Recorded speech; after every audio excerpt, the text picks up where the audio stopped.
আরে বিয়ে করছে। তো বিয়ে করার পরে দীর্ঘদিন সংসার করার পরে আমি একটা জিনিসই বুঝতে পারছি, বউ হচ্ছে অনেকটা সংবিধানের মতো। আচ্ছা, কোন অনুচ্ছেদে কি আছে কিছুই জানি না, খালি লঙ্ঘন করলেই বুঝি অপরাধ করছে।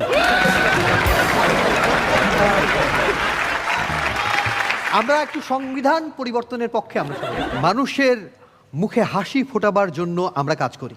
আরও একজন মানুষের মুখে হাসি ফোটাবার জন্য কাজ করে, সারা বাংলাদেশের মানুষ তাকে খুব ভালো করে চেনে। এবারে যিনি আসবেন তিনি আমাদেরই একজন, আমাদের দলের একজন। আসছেন কমরউদ্দিন আরমান।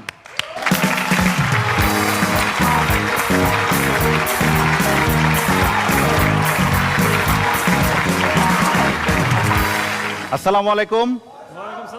সবাই ভালো? ভালো ভালো। রাস্তা দিয়ে হাঁটার সময় যেখানে যায় লোকজন আমার দেখলে খালি বলে, আরমান ভাই আপনি তো সেই আরমান ভাই, কমেডি করতেন না? সবাই একটাই বলি যে ভাই আগে করতাম, এখন ভালো হয়ে গেছি।